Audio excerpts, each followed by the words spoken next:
All right, here we are again. It is noon on June 29th, 2016, and here we are for another exciting day of ENGR 231 Engineering Statics.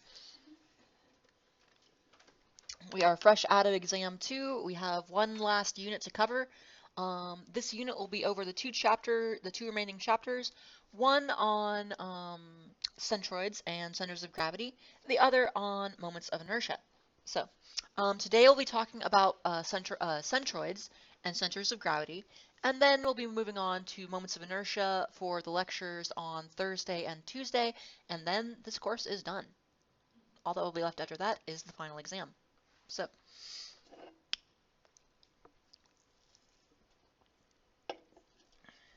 you might say this is the pre-penultimate lecture.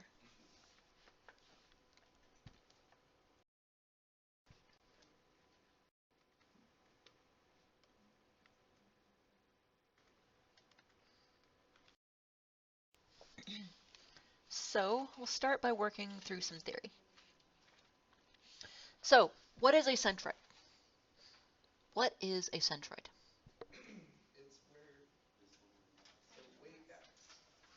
The weight acts, yes. Okay, so maybe we can first talk about centers of gravity before we talk about centroids. Centers of gravity are a bit easier to conceptualize. Centers of gravity.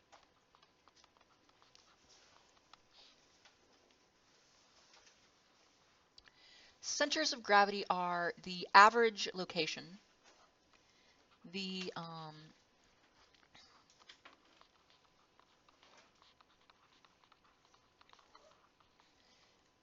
through which gravity acts. Through which gravity acts on an object.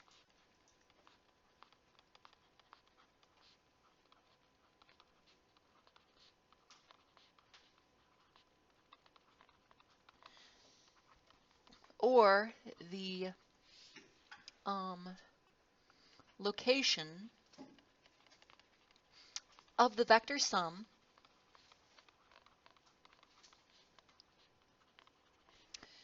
of all the individual gravitational force vectors on an object.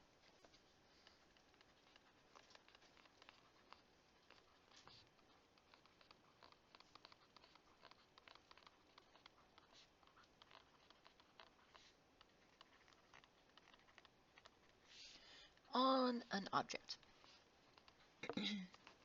Maybe that would be a good layman's definition of centers of gravity.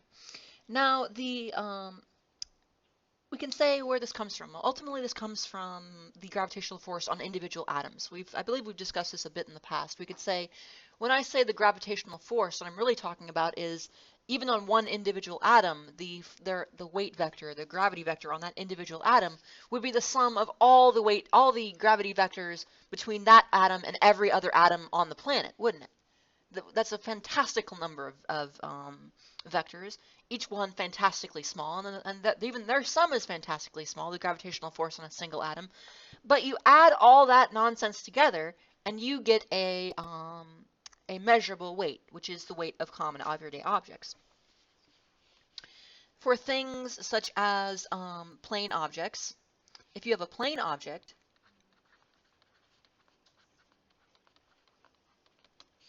well, this applies even for three-dimensional objects, but for plane objects, this is the point of balance.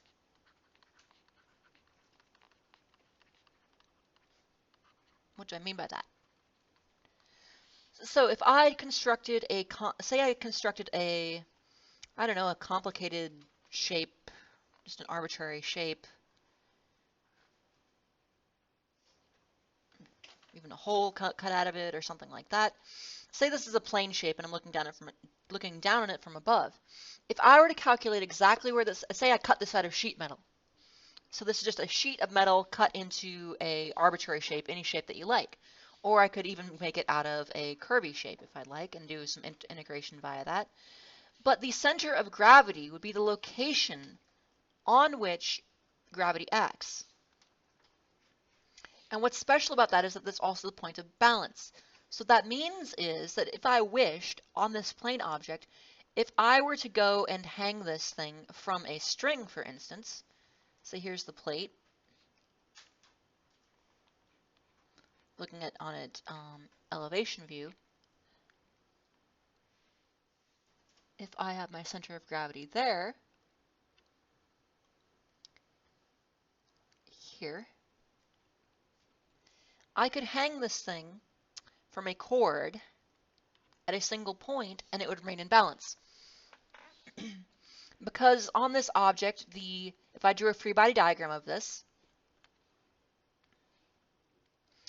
weight would act directly downward, tension would act directly upward, and there would be no net rotation on an object. If I hang it anywhere other than the center of gravity, say I have the weight vector here, well then this is going to cause a rotation and the plate is going to end up hanging at a weird angle. Or just at an angle, not necessarily a weird angle, just at an angle.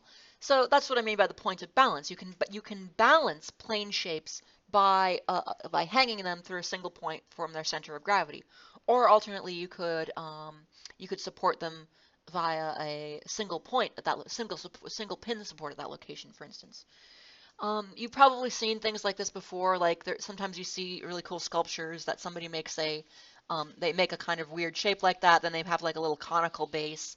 They just position it directly on top of it, and then it's kind of impressive because hey, look at this cool thing I made, sort of thing.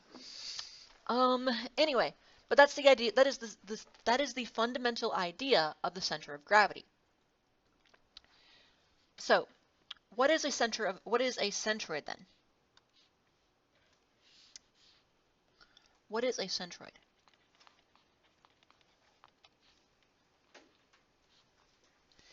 A centroid is the analog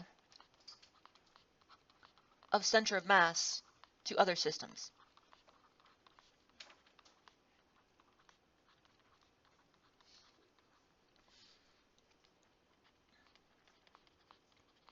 For example, you can have things like area centroids.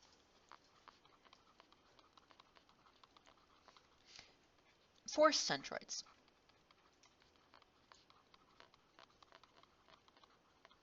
Distributed load centroids.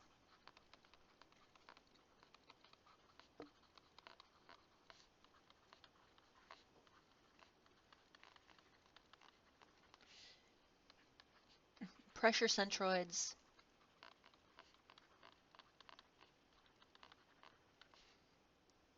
Etc. So it is a generalization. A centroid is a generalization of the concept of center of mass to a variety of systems. Now, let's see what else. So we can talk about, in this course, in statics, we're primarily concerned with area centroids and distributed load centroids. So in statics, again, we are mainly concerned with area centroids. In this case, it would be a section property, and distributed load centroids. And this here is a section property. And how many of you have heard the term section property before? Section property. What do I mean by, if I'm going to say it's a section property, I should probably define the term section property.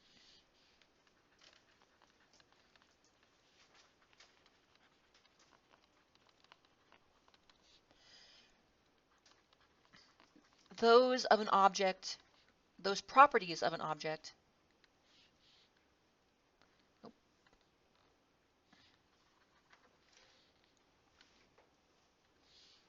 section properties, those properties of an object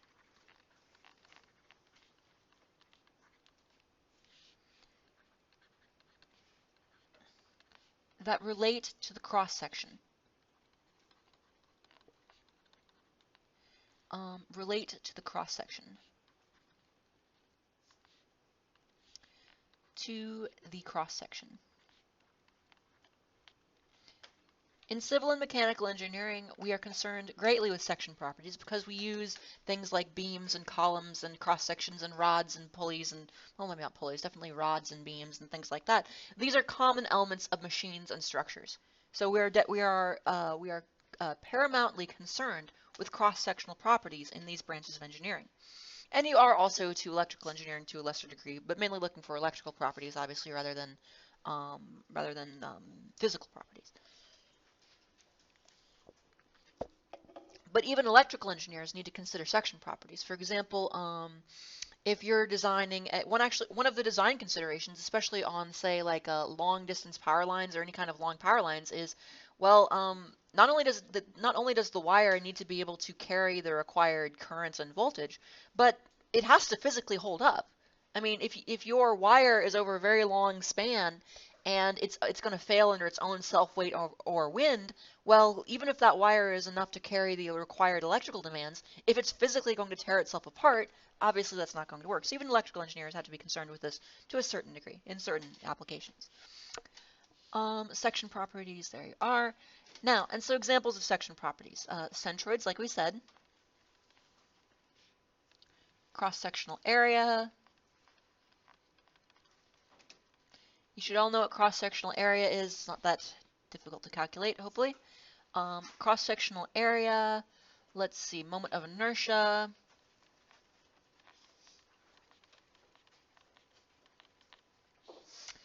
Moment of inertia, radius of gyration, etc. These are things that depend only on the cross-section. In other words, you can give me a photograph of the cross-section of the object and I can determine, well, if you give me the photograph of the object's cross-section and tell me and a scale, so I know how big it is, I should be able to tell you the cross-sectional properties. These the following are not cross-sectional, not section properties.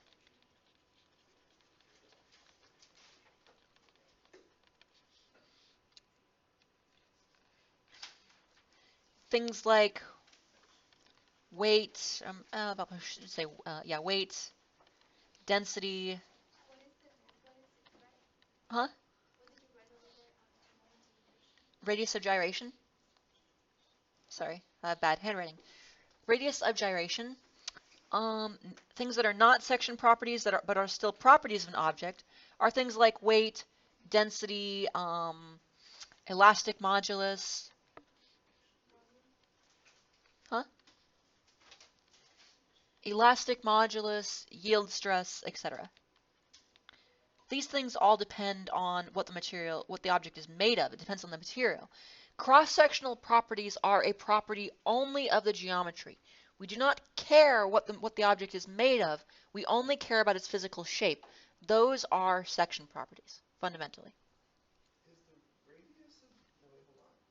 Is the centroid also the axis of gyration? The centroid, in terms of center of mass, yes, will be the axis of gyration, or more the center of rotation.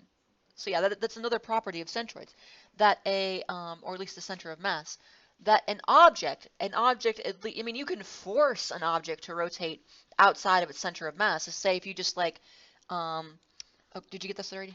You got this? Okay. Rotation and centroids, rotation and center of mass.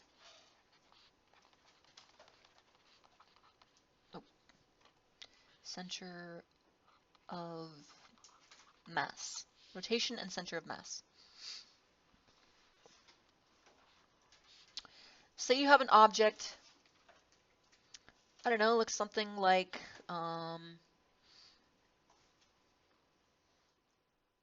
the classic spheres on a dowel. Say something like this. I have an object like this,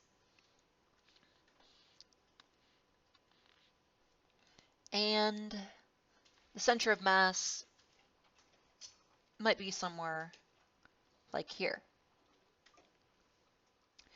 Now, if this thing is floating in space, if this is just an object floating in the vacuum of space, if this thing is going to rotate, yes, it's going to rotate about its center of mass. Now, if you have something to push off against, say you're on the surface of the Earth, yes, you can force this to rotate wherever you want just by putting an axle there.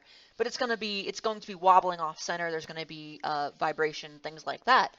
And so this topic is important for anyone designing rotating machinery.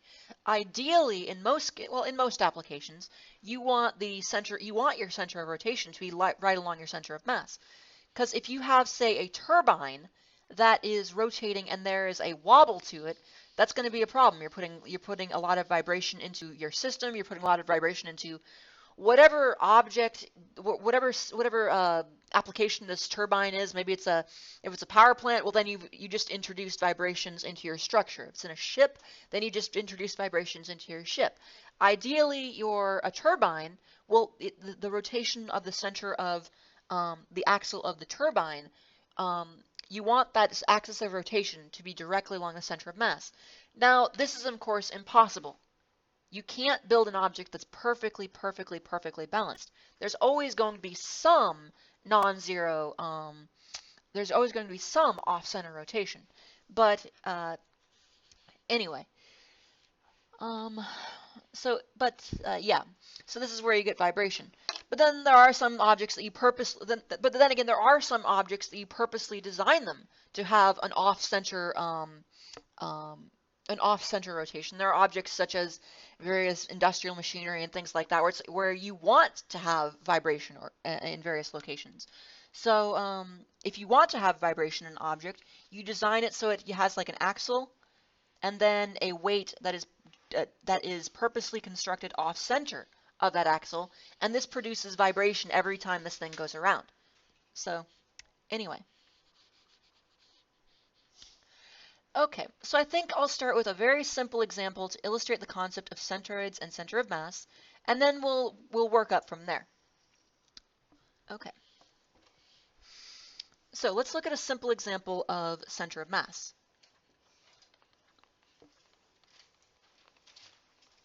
This should all be a review for you. You've seen this before. Now let's say center of mass of point masses. This is the simplest case you could do.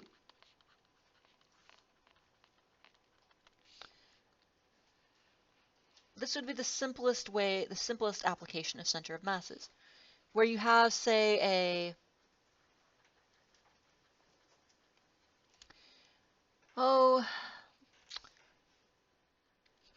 you know what, I'm feeling squirrely today. Let's say this is 3 slugs. That's a proper unit. I don't know what you're talking about.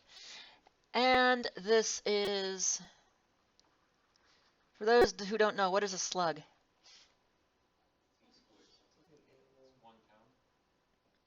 1 pound mass? Not quite.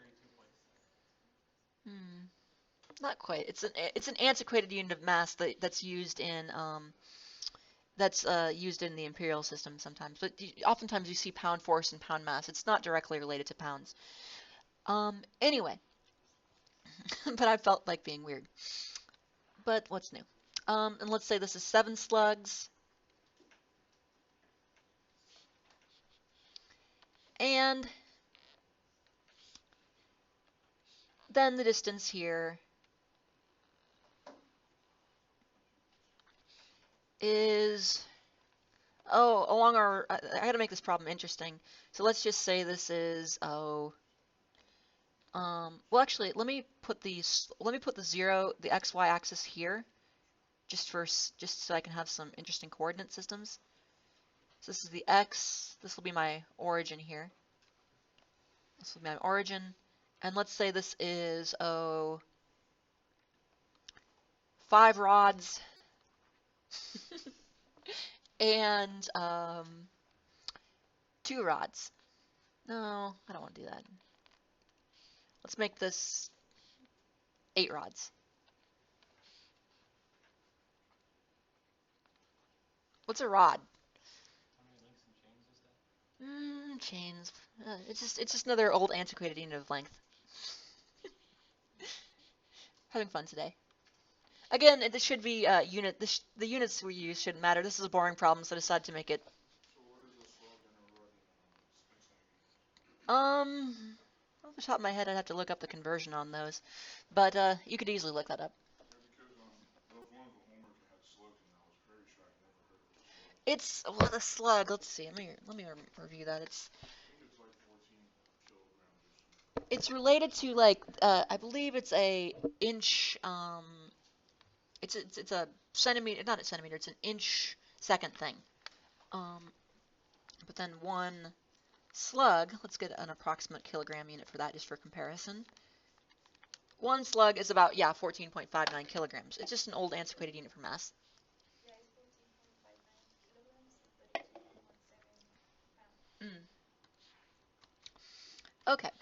But anyway, we could again the units don't matter. I'm just feeling a little squirrely.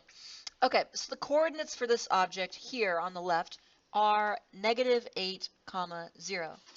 The coordinates for this are 5, 0. And the center of mass,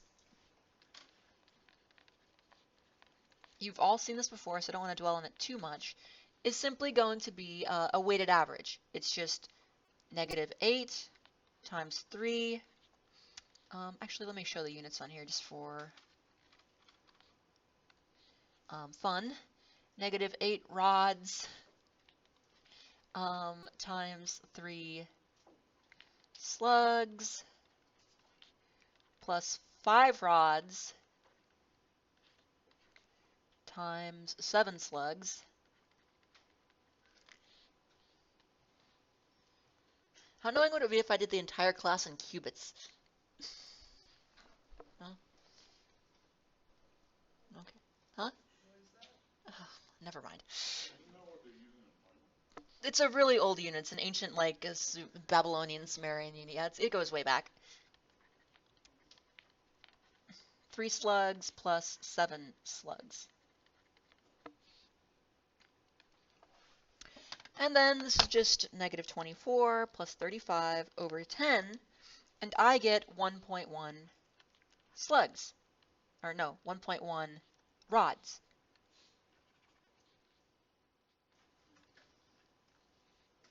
1.1 rods. In other words, the center of mass of this system is over here at 1.1, 0. So you've all seen this before, I'm sure. It's just performing a weighted average of the point masses and the coordinates. That is the simplest kind of system for finding centers of mass, which is in systems where you have point masses. Now that's trivial. We're not going to spend any more time on that. That's not. I don't even think that's covered in the book. It's so simple. But let's move on to talk about centroids.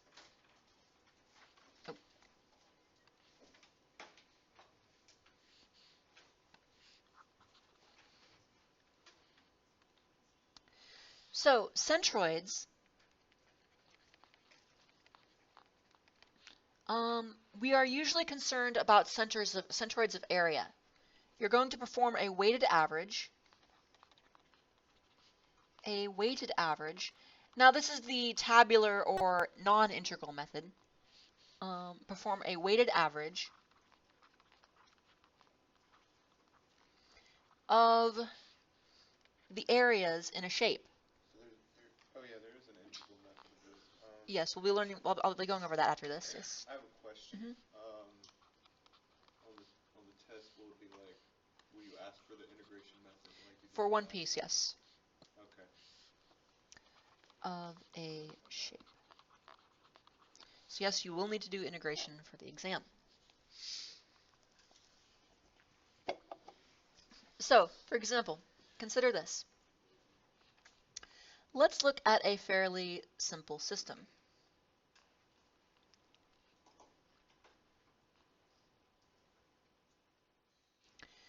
Let us say I have something like this.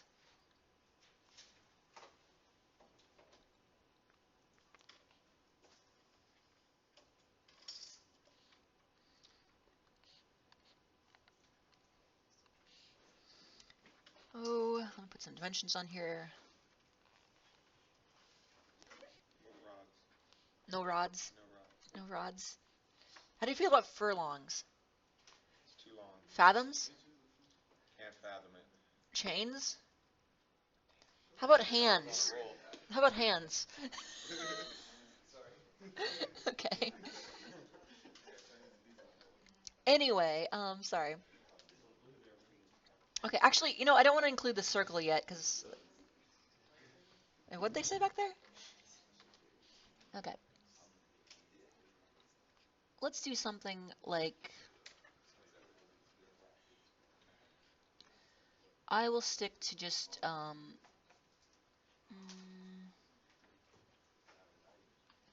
like this. Triangles for now. And then, let's say this is 1 meter, 2 meters, 1 meter, and 2 meters. And let's say my origin is right here. Origin. And I'll call these pieces 1, 2, and 3. What we're going to do is we are going to find the overall centroid. We are going to perform a weighted average of the centroids of each piece. So here, a triangle like this for triangle 1. Let me just draw these each separately. I'm starting very slow because people really struggle with this for some reason. Let's see, where did my...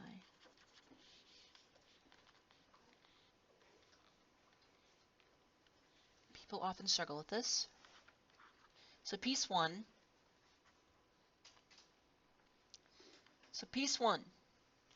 I happen to know that the centroid of a triangle like this will be 1/3 up from its base.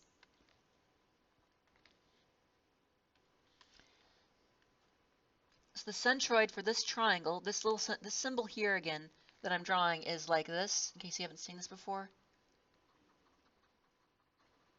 It means centroid or center of mass. Like that. And yes. Is that isosceles? Yeah, it would be isosceles.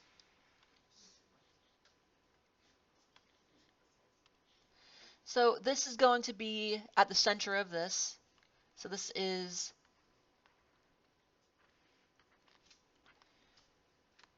0.5 meters, 0.5 meters. This is going to be at, let's see, 2/3 meters here. Oh, not 2 over meter, 2/3 meter. 2/3 of a meter here. And be aware that we need to do this in the global coordinate system, not a local coordinate system. So I'm going to take these, and when I actually create my centroid table, I am going to go and transform them. Like, what I mean by that is I'll add 1 to this 2/3 to get the actual final value. And you'll see that. You don't need to draw all of these out separately. Normally, I'm just illustrating where all this stuff is coming from. This piece here, it's just right in the middle. So this is going to be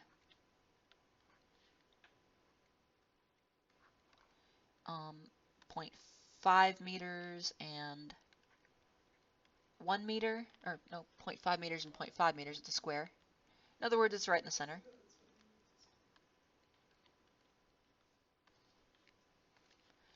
0.5 meters. And piece 3, both of the centroids will occur 1/3 from the leg. And the reason I know that is because that is a formula that you can get by integration, and we'll be going over that later. 1/3 meter and 2/3 meter. 2/3 of a meter. 2/3 of a meter.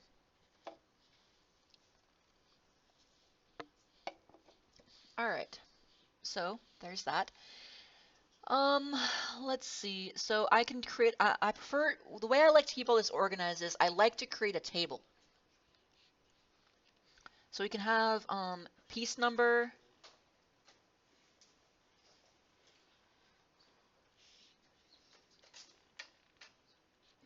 1, 2, and 3. I have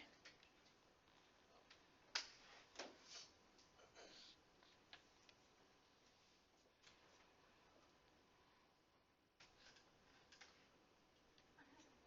Yes, Okay, you say that for a triangle it's 1/3, right?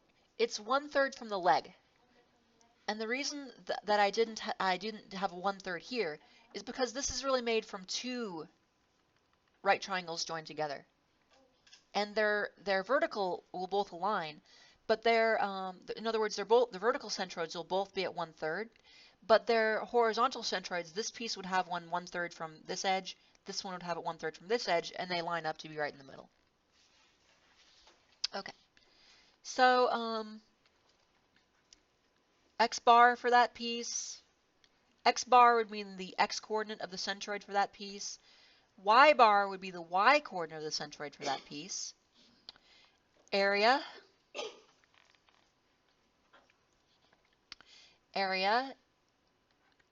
a x bar, a y bar, and then the rest will be a summation. We'll just have summations down here. Okay, let's see. So for piece number 1, the x bar is going to be at 0.5. X bar is the x coordinate of the centroid of a piece. And this clearly occurs at a coordinate of 0.5. Again, right here, 0.5. The y bar is going to be at 1 plus 2/3. So let's say 5/3. Although, you know what, I'm going to be lazy and just use decimals. It's going to end up an ugly decimal no matter what we do, so that's okay. The area of a triangle is 1/2 base times height. 1/2 1 times 1 is 0.5. Isn't the height 2? Oh, thank you, derp. Helps if I do math correctly. So 1/2 base times height, 1 times 2 over 2 is 1. 1. This is going to be meters squared, meter to the third, meter to the third, meters and meters. Here, okay, so let me get the rest of these before I move on to this. The x of piece number 2, the x bar and y bar are both 0.5, 0.5, and the area is 1 times 1 is 1. Then for piece 3, the area is also 1. Hey, what do you know? The area for each of these is 1. Eh? 1/2 base times height. But here the x bar is going to be much greater. It's going to be 1 2/3, so 1.667.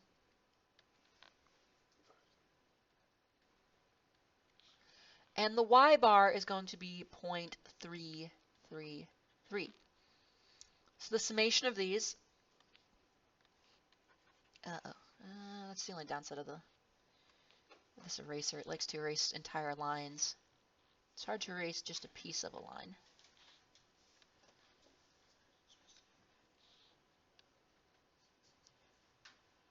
Question? Okay. The x bar A is going to be 0.5. I would actually, if I were to redo this, I probably wouldn't make it so they would have areas of 1. I think that confuses things a little bit. Dang it, I'm trying to write a 3 here, but it doesn't like my 3's there. Because these are in units of meters to the third. Any questions? Okay, sorry.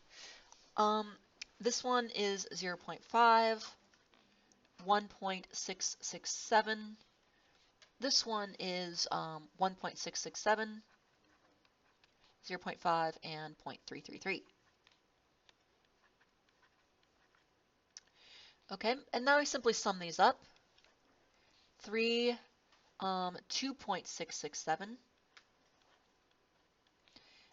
This looks like 2.5 to me. And the overall centroid,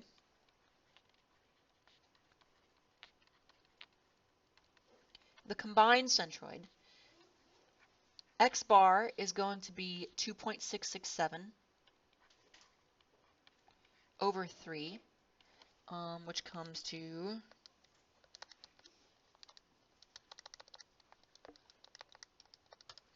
0.888 or just 0.89. Y bar is 2.5 over 3 or 0.83. So the centroid is at coordinates 0.89, 0.83. And that is a simple method, the simple tabular method to find centroids of shapes. That is a simple tabular method to find the centroids of composite shapes. But let me, I've demonstrated it, but let me tell you it in, let me explain it in a bit more mathematically rigorous a way now.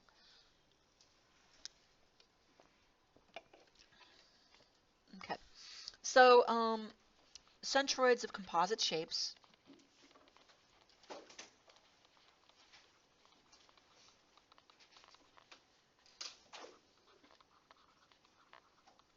centroids of composite shapes. Well, x bar is simply going to be the summation from I equals 1 to however many pieces you have n, x bar I, ai, over the summation of ai from I equals 1 to n. That is the mathematically rigorous way to describe what we just did. And y bar is the same. Why did you erase? Boo. Okay. Y bar, the y bar, the y coordinate of the centroid of a composite shape is going to be another summation I equals 1 to n, where n is the number of pieces you have, of y bar I, ai, over the summation of the ai's, the total area, I equals 1 to n. So this is the formula for a composite centroid written out in summation notation.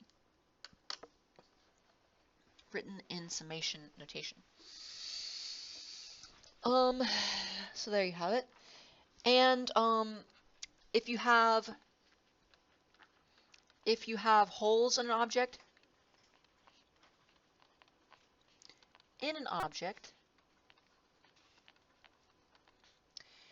you simply repeat this calculation. It's the same exact calculation.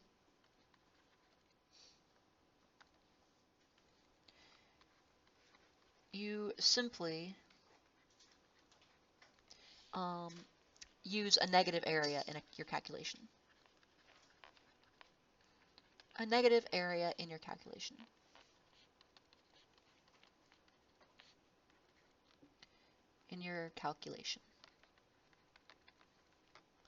So in other words, all of these formulas, this formula here, and what we saw in the previous slide these are how to combine centroids. To combine centroids of simple shapes. Of individual pieces.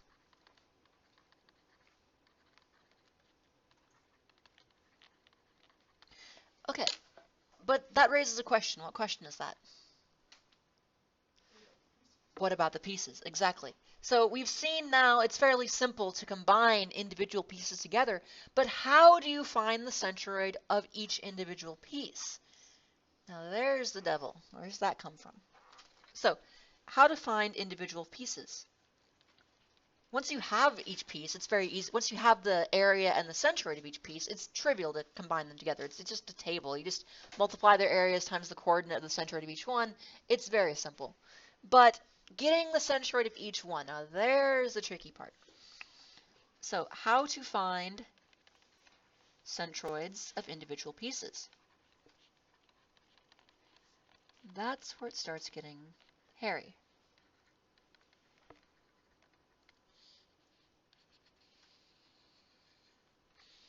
How do we find centroids of individual pieces?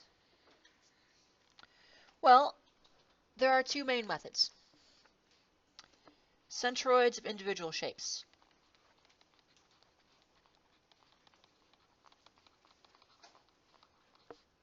Well, there are a few what I might call trivial shapes that are fairly obvious, things that are symmetric about both axes.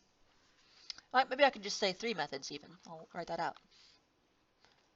3 methods. 1 at an obvious center.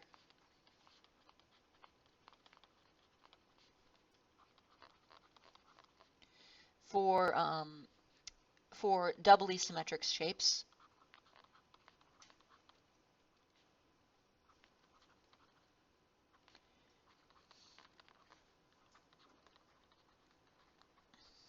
So for example, things like these. Say you have something like a square. It's obvious where the centroid of the square is. It's right in the middle. Or if you have, say, an equilateral triangle. Well, yeah, an equilateral triangle. No, sorry, I lied. That's only if it was oriented a very particular way. I won't include the equilateral triangle, but I will include the friendly circle. Or you can even have slightly more complicated shapes. Even engineering shapes are sometimes like this. For example, a doubly symmetric W section, or a doubly symmetric I-beam. So if you have a shape like this, where this flange is the same as this flange, and this is symmetric about both the vertical and horizontal axes, well, obviously the centroid is going to occur right at the center. That's another, what I might call an obvious or trivial shape. The centroid of a doubly symmetric shape is simply right at the center. So sometimes you're lucky and you can just say, oh, the centroid's at the middle, no problem, we don't have to do any work, we can just go home. But usually our work isn't so cut and dry. We actually have to do some thinking and some math, unfortunately. Yes? But, so if it has 2 axes of symmetry, is it at the intersection of that?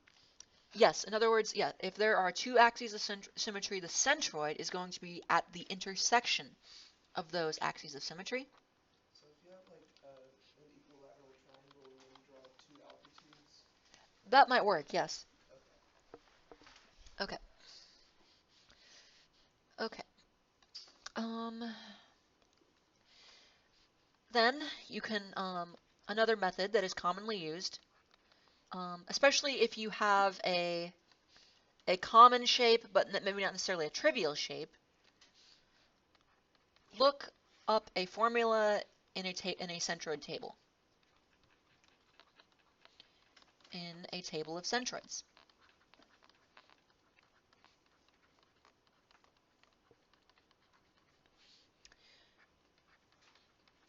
Good for commonly encountered shapes.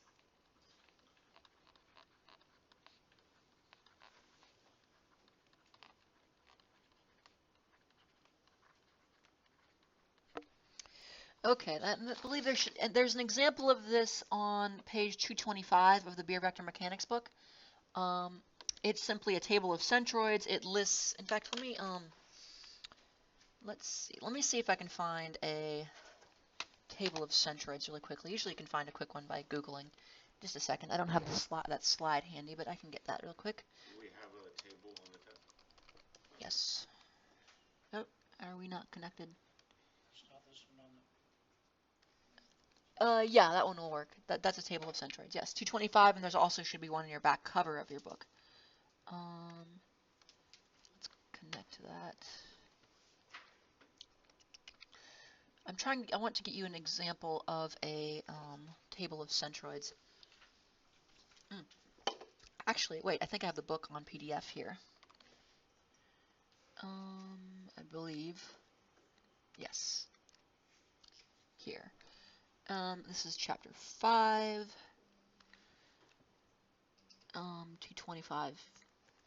Here we go. Perfect, I can just use this. So observe what we have here. We have a table of centroids. Or this table lists has a variety of common shapes, such as quarter circles, semicircles, ellipses, parabolas, things like that. And there are a variety of formulas that you can simply look up to find the centroid of it. Most of the time in your engineering career, if you're working with cross sections a lot, you're commonly going to be working with shapes that you can usually just find a table for. Now, there are sometimes rare occasions where you do just have to find it by integration, but generally the types of things when we physically make an object, physically make a beam, you usually don't tell the metal worker, make this thing according to this weird polynomial equation that I just came up with on the spot. They don't tend to like that. Um, it's a good way to get hit with a wrench. Anyway, but so things tend to be made of fairly common shapes like triangles and rectangles and things like that. But you never know. Maybe you have a mad architect you're working for and you just have to make them happy. I once heard that the a description of the job of structural engineers is to take a structural engineer's job is to take the drug-induced fever dreams of architects and make them into a reality.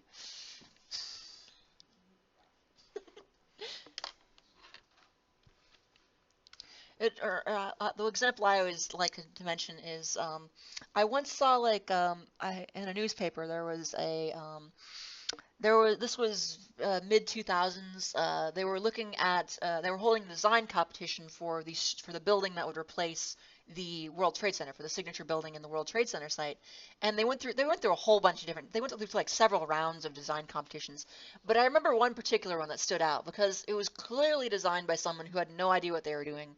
Because at the one time, the lead design had on the top of it a 50-story glass atrium full of plants and trees that had absolutely no metal framework in it whatsoever, and no real plan to structurally support that. Let's just say 50-story glass atriums without structural supports are a little difficult. So, anyway.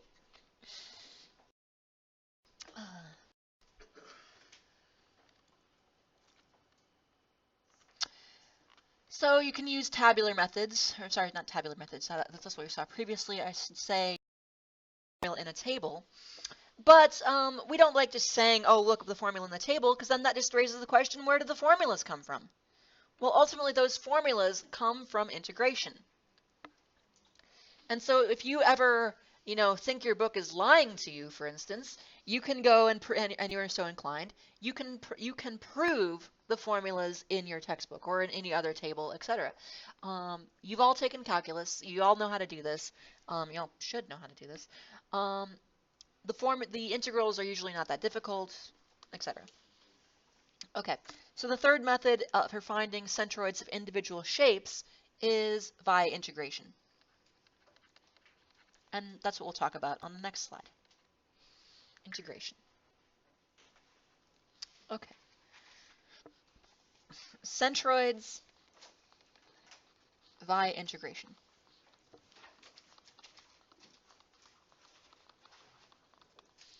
Centroids via integration. So we'll need a few quantities. We'll need the first moments of area.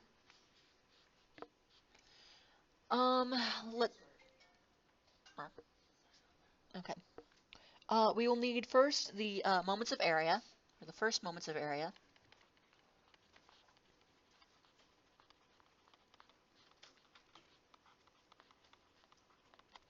The first moments of area. So we have QI, and this always confuses people. Why does QI have an X form and it has an X in it? But you'll see in a minute. XDA and QX. Oh, sorry.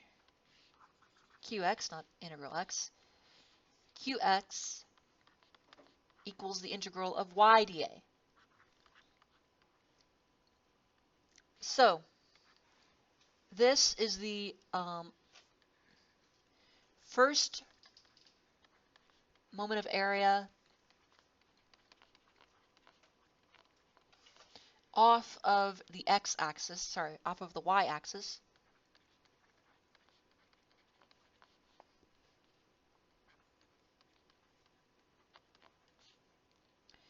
And QX is the first moment of area off of the x-axis.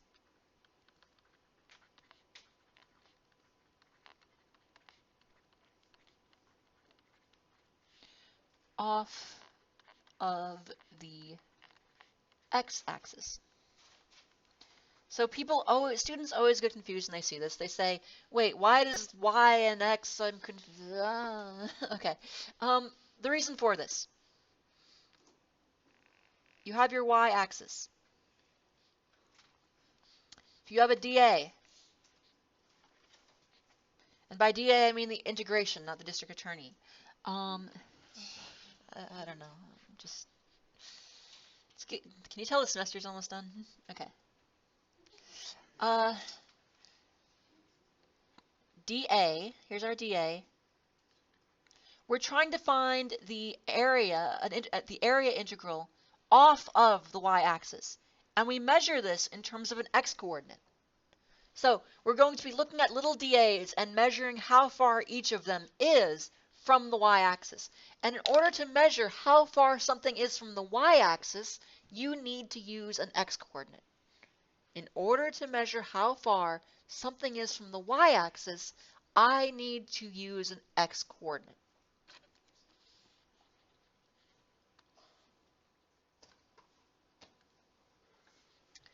And then,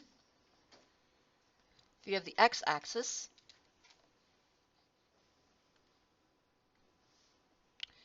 and we can do green again. Oh, for consistency, I'll use the same color. If I have a dA here, another dA, little element of integration, I need a y-coordinate. Because again, the qx is going to be the first moment of area off of the x-axis. We're going to be looking at little dAs and multiplying by their coordinates the distance from the x-axis. And in order to get the distance from the x-axis, you need to use a y-coordinate. So I can guarantee you that some of the students on the exam are going to go and say, oh, qy, that's the integral of y dA, obviously. No, that's not obviously how it works. We're trying to do, just like, anyway, it's just not how that works. All right. So this qy and qx always confuses people a little bit. Oh, and I need more slides. Confused with the moment of area? That's just a calculus term, like moment of inertia, things like that. It relates to rotation and things like that. Yeah, moment of area. I'm going to need a few more slides here. Just a second, and my ordering is all out of whack now. My page numbers are all out of whack now.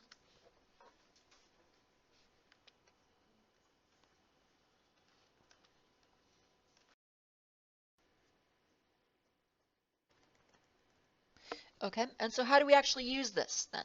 Yes? So since it's dA, do we need like double integration? You can use a double integral, or you can just, it depends on the shape. Sometimes you'll need to use a double integral, and sometimes you'll simply need to, you can set it up in just in terms of one variable, depending. And then also, are we going to be dealing with wires in this class as well? Probably not. We're going to keep it, there are certain topics that the book covers that are nice to cover, especially like the centroids of curves. There's entire chapters we're not going to get to. It's just the nature of a summer class, especially you have to cut some things out. It's rushed enough as is. Unfortunately. But anyway, I would definitely encourage you to read up on friction, study that, maybe in the second half of the summer, and you hopefully have a little more time. But there you have it. Now, what next? So we can also look. We also need to. So I've defined what these things are. What the heck these things have to do with centroids? Well, it's fairly straightforward in that applying moments of area to centroids.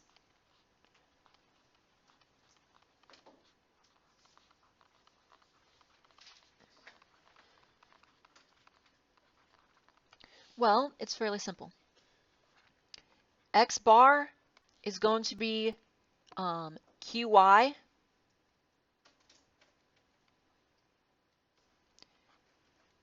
over a, and y bar is going to be equal to qx over a. This is how you find the centroid of an individual piece. using calculus. Because in other words, if I replace the qy with its formula, x bar is equal to qx, well, sorry, qy, which is the integral